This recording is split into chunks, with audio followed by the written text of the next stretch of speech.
You know, that's true. While we were watching that the other day, there were some very unsettling, let's call them parallels for the world around us right now, where big business, big pharma, and TV ratings were kind of a big staple in the original story. So, yeah, 1962 to 2021. Not a whole lot's changed, has it?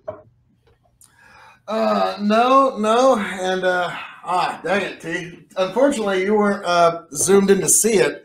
I shook up the champagne and it popped the teeling cork right off. So I'm sure the folks at home heard it though. So that I was wondering what that was. Okay, well now we that know. was Spoiler that alert was for you listening on audio. Yep. Hey, but that's not the first time this fine Italian suit's been soaked in champagne, so it's not even a thing.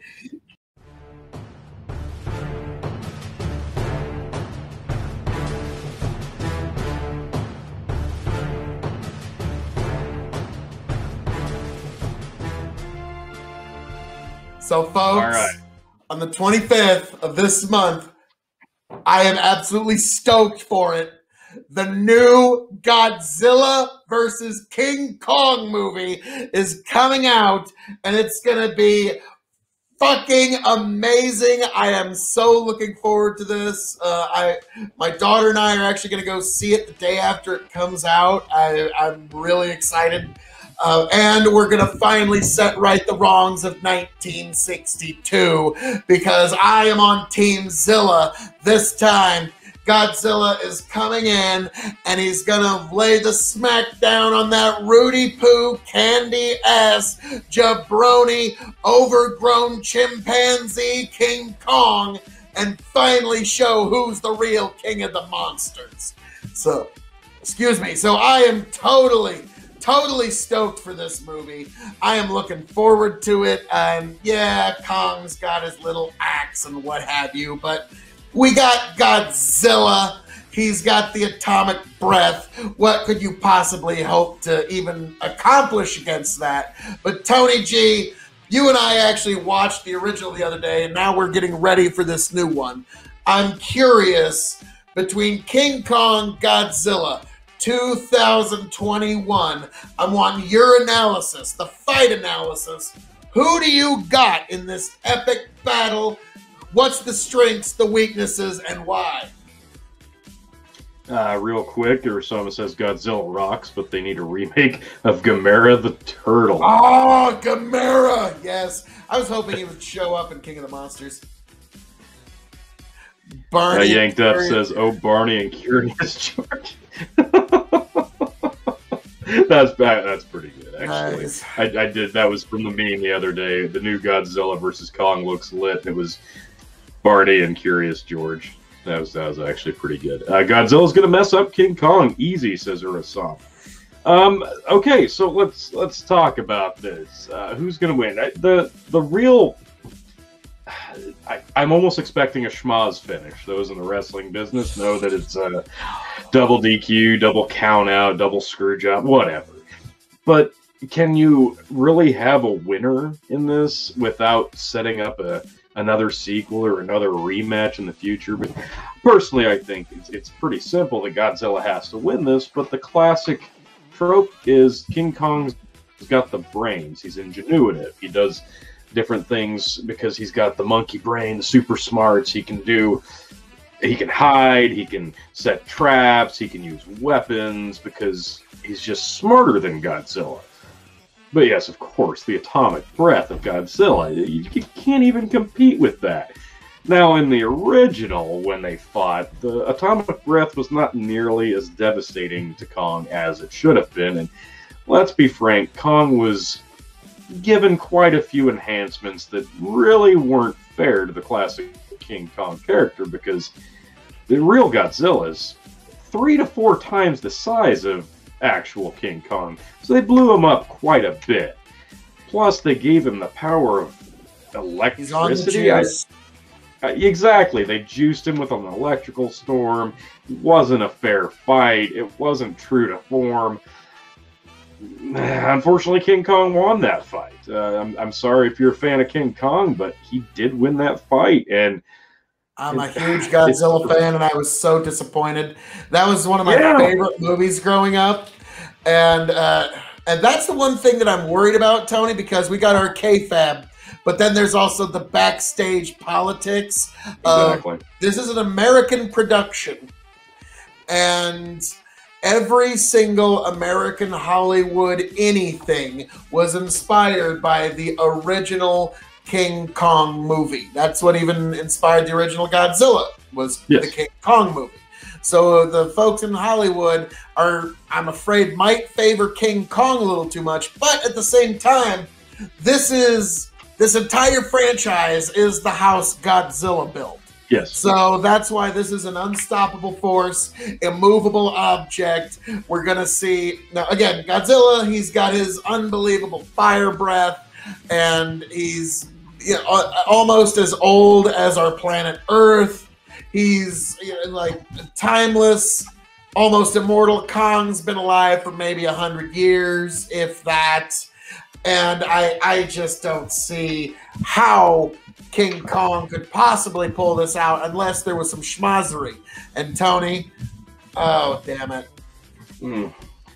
Yeah. Yeah, I did make that a drinking game word, and I don't know why. I'm apologizing.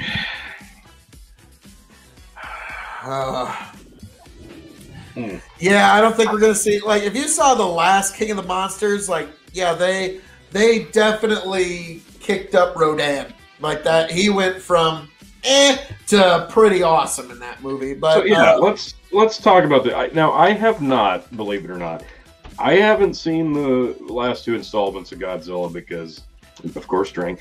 But I don't know if you can believe this or not. I don't get to see a lot of movies, and the little bit I did get to watch, I was busy kind of burning through the Marvel franchise. So I do have a list of movies that I need to get through.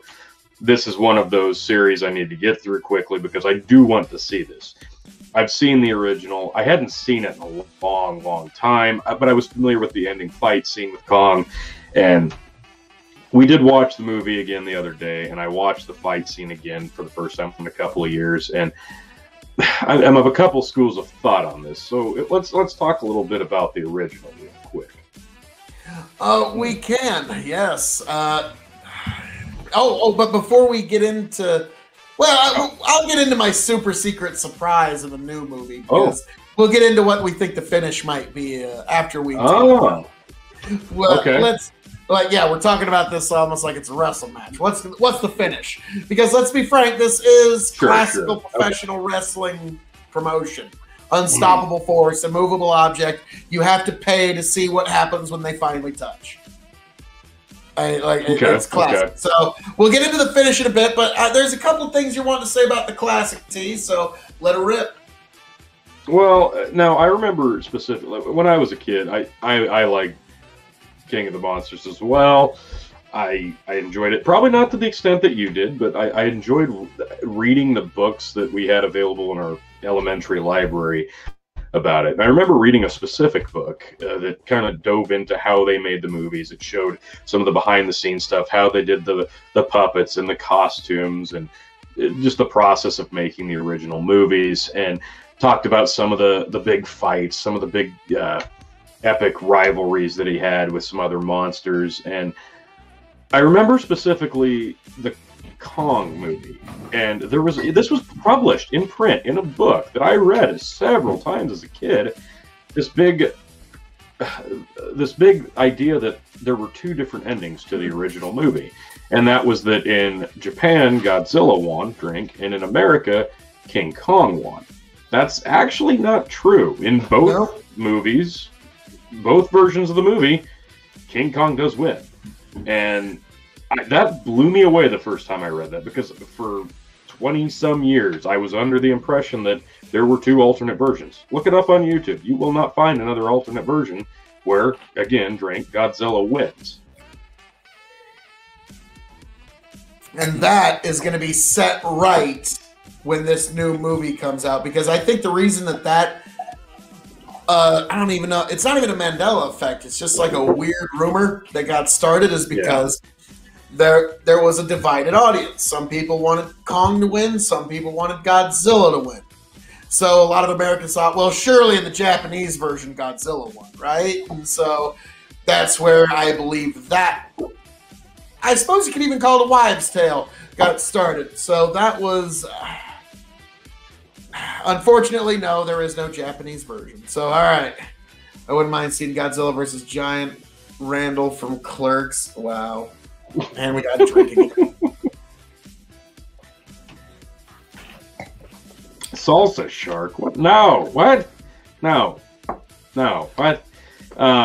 So, okay, other than King Kong, who were some of your, before we get into the original, who were some of the favorite Godzilla villains that you enjoyed the most?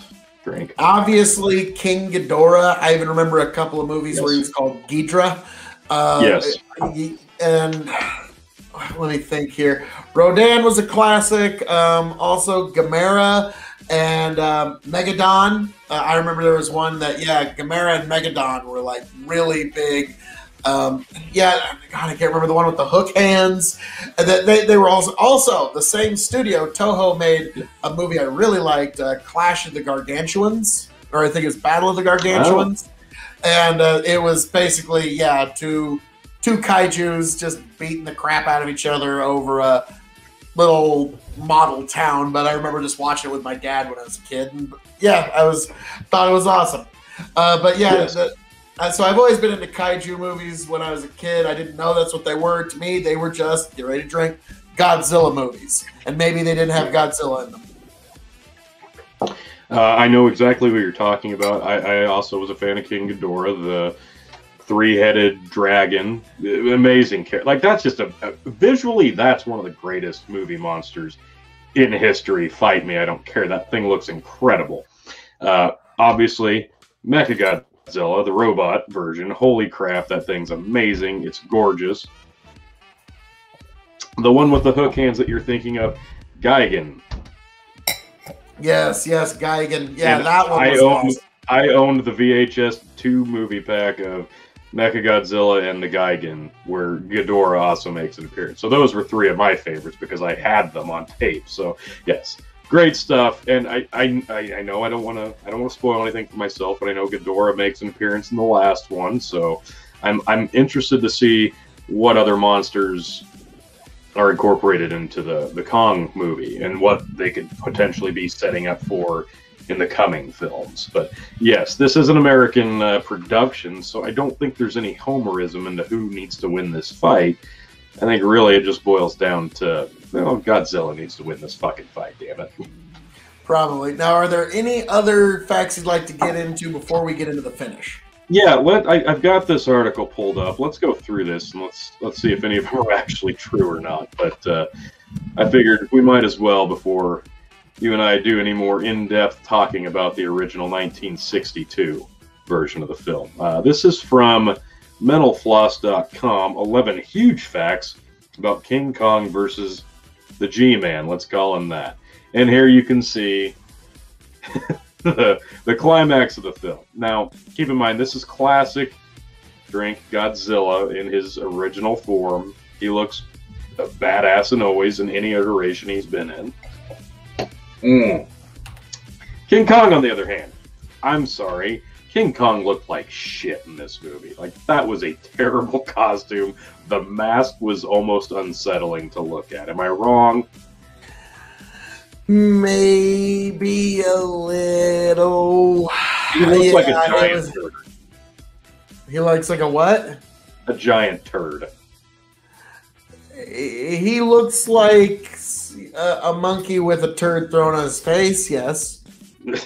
And that was another thing with the original that really threw me off. The size disparity. Not for Godzilla, drink, but King Kong. Scene to scene to scene to scene. They couldn't figure out how big he was. Like, at one point he's holding a human and it just kind of fit very nicely in his hand. They'd cut to another scene. The human was barely a thimble. Once was a Barbie-sized figure in his hand, was now a thimble size. And then when he actually fight Drink again, Godzilla, the size would change drastically. It was it took me out of the movie a little bit, which is pretty preposterous to say, if I'm being honest. I was about to say, Tony, when you're watching a King Kong Godzilla 1960s Toho Showa era movie, suspension of disbelief is kind of a necessity. Urasama, Phil, when I was a kid, I was obsessed with Battle of the Gargantuans. Yeah, it was awesome. And also they recycle a lot of the footage from that into different movies. Yep, showed his age. He had VHS. Yeah. Tony had VHS going. Yeah. But all right, let's get into some of these facts.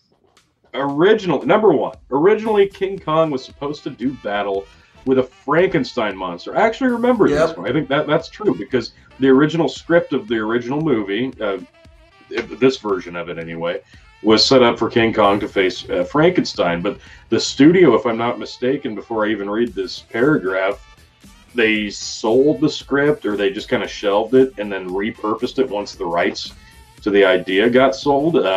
Released by RKO in '33, the first King Kong movie used stop-motion effects provided by the great Willis O'Brien after some other projects fell through. O'Brien wrote a treatment for a new sequel he called King Kong vs. Frankenstein, alternate title King Kong vs. the Ginkgo. In O'Brien's original story, the great ape fights a monster who had been stitched together from various animal parts by a member of the Frankenstein family. Producer Beck agreed to see if anyone was interested in buying the script, ultimately sold it to Toho Studios without telling O'Brien. Toho decided to replace Frankenbeast with their own character, Godzilla. Of course, drink. And the rest is history. And that now explains why electricity was Kong's secret power. They just kind of left it in the script, I guess. Which I never understood why that was his power as a kid, but I never really cared. Yeah, agreed. It does make a lot more sense, understanding that. But I don't know. If you just knew King Kong for being King Kong, it felt out of place. But that does make sense 20, 30 years later. Number two, King Kong vs. Godzilla was the first movie to depict either King Kong or Godzilla in color. Yeah, that's true. That's absolutely true. Strange to think, but yeah, that is absolutely true. Drink twice. It's probably why King Kong looked not that great, because this is the first time the studio had to deal with actually, we got to have vibrant color now? Oh, great. It is strange, but yes, he did look much different in color. Number three, director Honda satirized the TV industry in King Kong vs. Godzilla. I guess, let's see. Honda, the visionary director behind Godzilla, Rodan, and Mothra, used the movie to comment on pop culture. The plot gets going when the head of a Japanese pharmaceutical company decides that kidnapping Kong would be a great way to boost ratings for the TV show he sponsors. That's true. While we were watching that the other day, there were some very unsettling, let's call them parallels for the world around us right now, where big business, big pharma, and TV ratings were kind of a big staple in the original story. So, yeah, 1962 to 2021. Not a whole lot's changed, has it? No. And, dang it, T. Unfortunately, you weren't zoomed in to see it. I shook up the champagne and it popped the teeling cork right off. So I'm sure the folks at home heard it though. So I was wondering what that was. Okay, well now we spoiler alert. You watch listening on audio. Yep. Hey, but that's not the first time this fine Italian suit's been soaked in champagne. So it's not even a thing. Number four. Stop motion animation was used sparingly in the movie. Now, I don't think that's really 11 facts you didn't know, but hey, to each their own, I guess. Yeah, stop motion was still a thing in '62. Who would have thought? Number five, King Kong went through a few redesigns for the movie. Really? What were the ones that were rejected? was gonna say, like, what ended up on the chopping room floor, because the finished product looked pretty fucking awful. Stephen Rival's 1998 book, Japan's Favorite Monstar, the unauthorized biography of the Big G, I should just say that from now on, describe an early concept model built by Tsuburara's team as a somewhat cute and cuddly ape who looked fat with coarse hair and long legs and arms. It was the first of many Kong designs the effects director rejected before settling on the right look. Sure, let's go with the right look. They could have done something about the face. I'm sorry, the face was just no, not good. Yeah, King Kong versus. I was about to say the only thing that really took me out of it at all was at times Kong's forearms were different lengths depending on what he needed to do.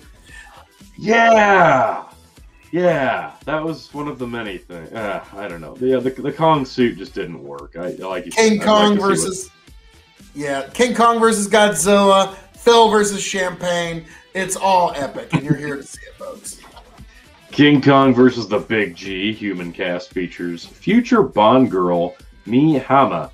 Nearly 30 years after King Kong chased Fay Ray around the Big Apple, King Kong vs. the Big G introduced the gigantic gorilla to Fumiko Sakurai during his Tokyo Rampage. Sakurai was played by Mi Hama, who would go on to play Kissy Suzuki in the '67 James Bond thriller You Only Live Twice. I did not know that, actually. That's actually kind of surprising. Huh, yeah, I didn't know, because I remember there was a couple of really good actors, and this is a whole acting troupe, but I didn't know that one of them went on to be a Bond girl. You do learn something every day. All right.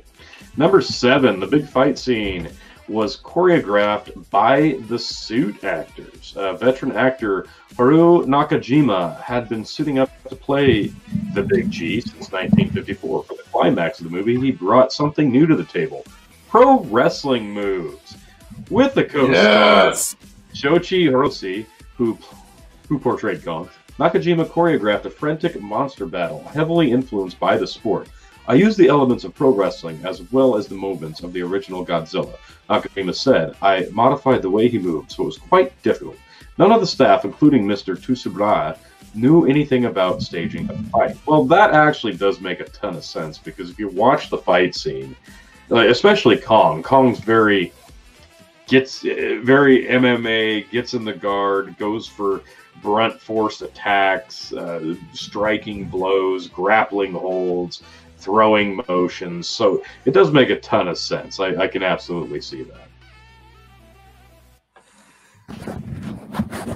Oh, Lord. Well, let's move onward and upward. I'm just cautious of the champagne bottle giving me a Godzilla radiation blast. So. Number 8. Some of the music in the American version was written for 1954's Creature from the Black Lagoon. That makes actually a lot of sense as well, because let's face it, there probably wasn't an abundance of music being thrown around various Hollywood studios at the time, and a lot of stuff got reused in this era. Hell, even look at Disney movies of that era. They pretty much reused the animation sequences in multiple films because it was just cheaper to recolorize it and put in new characters on top of the animation than it was to come up with entirely different scenes. So music could be even easier to repurpose if you didn't use it, or even if you did. Number 9, there's an old myth about the ending of King Kong versus Godzilla. Here it is. Both the Japanese and the English language version of the movie end with Godzilla and Kong tumbling off a cliff, falling into the Pacific Ocean together. Yet when the water settles, only Kong surfaces, making him the official winner of the bout. Despite this, in 1963, the American magazine Spaceman claimed 2 very different endings had been shot. If you see the movie in Japan, Hong Kong, or some oriental sector of the world, Godzilla wins, declared Spaceman. On the other hand, in the USA and England, for instance, Kong wins. That's not accurate, but the 2 endings myth was later repeated by the Crestwood Monster House book series, Famous Monsters of Finland, and magazine and edition of Trivial Pursuit board game. Even sportscaster Bob Costas got it wrong. So there you go. We got a drink when Tony's kids came in. So, folks, yes, it's so unfortunate. It's a travesty, but yes, Godzilla did not win. Now, number 10. One of the Pirates of the Caribbean movies used the octopus from King Kong versus Godzilla as an animation reference. Now, funny enough, that's a real squid. Folks might not know that, but that is a legitimate, actual, factual squid that was in that movie. It wasn't a prop squid. It wasn't stop motion. Octopus. Except for, octopus.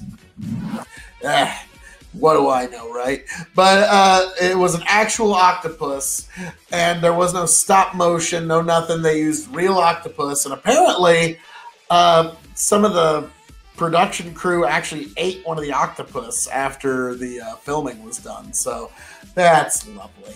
Yeah, this one, I don't know. Like, this whole sequence in the movie alone, it just felt like filler.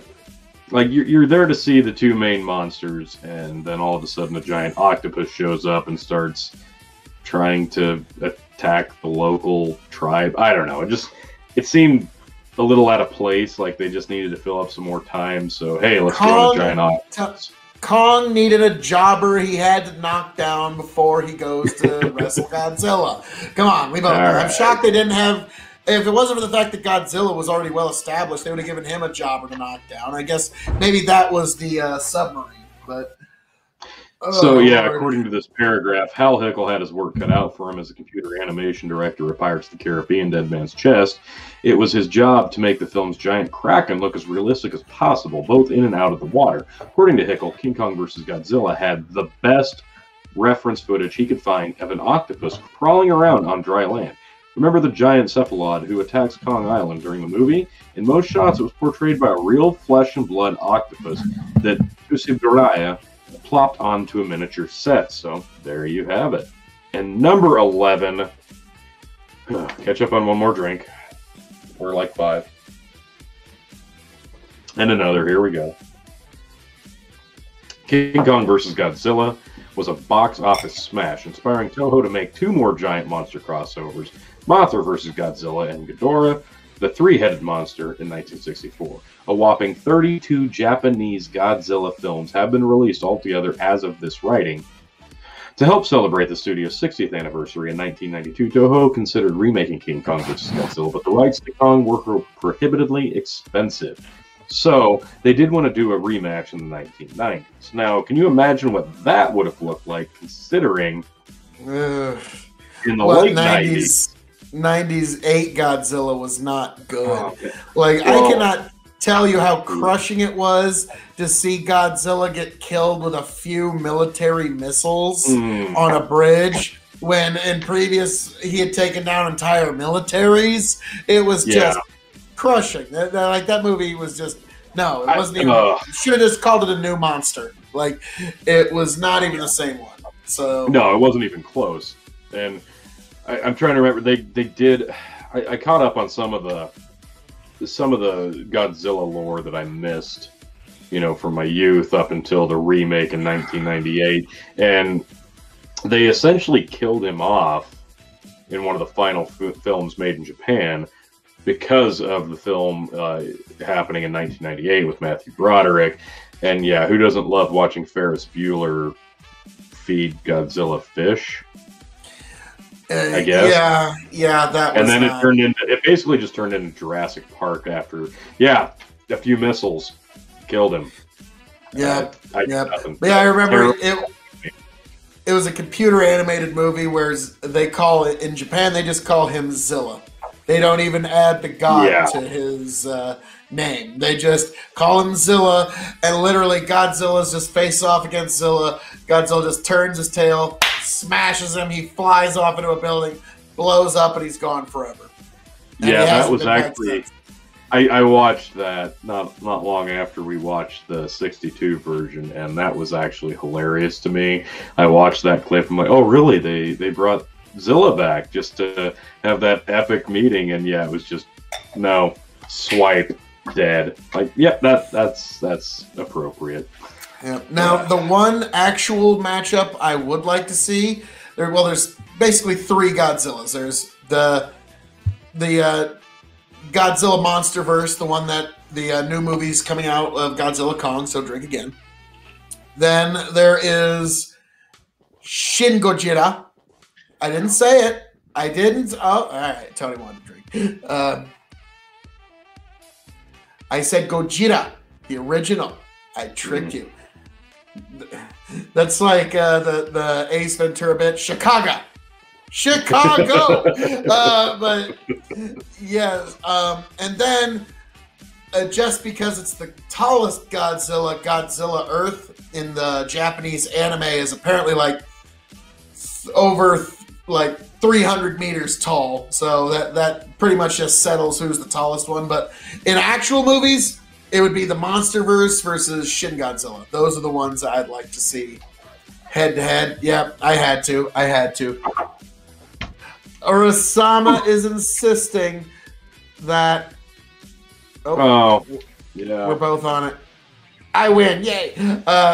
He says Gojira counts. I don't know. Should we make that count, folks? No more drinks. Oh my god. Okay, does the second half of Jurassic Park 2 count as a... Damn it! Sorry, man. I don't make the rules. That's why I'm drinking wine tonight. I'm gonna get through this Chivas pretty quick at this pace. Even though I'm actually kind of shocked that cork didn't fire a hole through my roof, but alright, yeah, well... Yeah, the 1998 remake, Urasama, does the second half of Jurassic Park 2 count as a Godzilla movie? It kind of does, because the whole premise was basically just an homage to Godzilla. Let's be frank. And not even just the first Jurassic Park, really Jurassic Park 2 as well. Yes, Yank the podcast. Tony's going to pass out a chair. Holy this is awesome. I love this. So yeah, no, you were the one you picked all the drinking words tonight. This is all on you. You did this to yourself tonight. I don't know why I didn't make King Kong the drinking word. That was stupid. It would have been about the same. Now, all right. So we do have about 14 minutes left before we call this stream. So we do have one more topic. But hang on. Whoa. What's the finish? Before we go to that, I was just gonna say, I'm gonna pop up the link to the StreamYard post show. Here's the link. I'll put it in the comments before we sign off, but I'm going to leave it up here if anybody wants to save it for now. Before we get off this topic, Phil, what else do we need to close out on? Well, what's the finish? Who do you think walks away? And also, Tony, here's my special run-in. Mechagodzilla is going to make an appearance, but it's not just going to be any Mechagodzilla. They're going to use Dagon Skeleton, Godzilla's relative, to actually be the frame to hold up Mechagodzilla. And I know this is too fun. And that will be what actually, and that frame of the Dagon, I think could somehow take random control or use the brain of one of the other like dead Mutos from the first one, or of one of the ripped off Ghidorah heads that kept like regenerating and stuff. There's a lot of different ways they could put that brain into the Mecha G-Man's body, and it would be held up with Dagon's skeleton, and so it would be Ghidorah Dagon Mecha G-Man, and it would be so freaking awesome, and it would be the thing that would cause Kong and Godzilla to have to team up to go up against this bigger set of jaws. That's my big theory. I guess for me, it's simple. The G-Man's got to win this one. Like you said, you got to right the wrong. The manner in which he does it, I think it's got to play into the strengths of Kong. Kong thinks he has a great trap set. Maybe he's holding a really great weapon of some sort. He gets a surprise attack. But the G-Man shows he's not really as stupid as he's been led to think. Springs a trap of his own. Gets the W. I don't think Kong dies here, right? Because you've got to set up the potential for a rematch. Not that that's ever been a problem in these monster films before, but I think you got to set up the potential for a rematch. Not just that, maybe a team up against, like you said, a Mechagodzilla, or a Mecha King Ghidorah, because I love Mecha would be amazing, but Mecha Ghidorah with the metal head that was one of the coolest looking robots ever. But I digress. I think you set up the next film towards the end of this, and a potential team up between Kong and Godzilla. Drink again. Yeah, now here's what I think. All right, Mecha G-Man and Mecha Kong against the teamed up G-Man and Kong, or any mix of those two teams that you want. Really, that's classic tag team action. And each combatant is going to have their distrust of each other as they're trying to make the team work, and things aren't going to quite work out. And classic tag team action. It'll be like Hangman Omega versus the Bucks level of epic tag team action. So it would be incredible, one of the best. Now, that's my big take for King Kong and Godzilla. I'm stoked.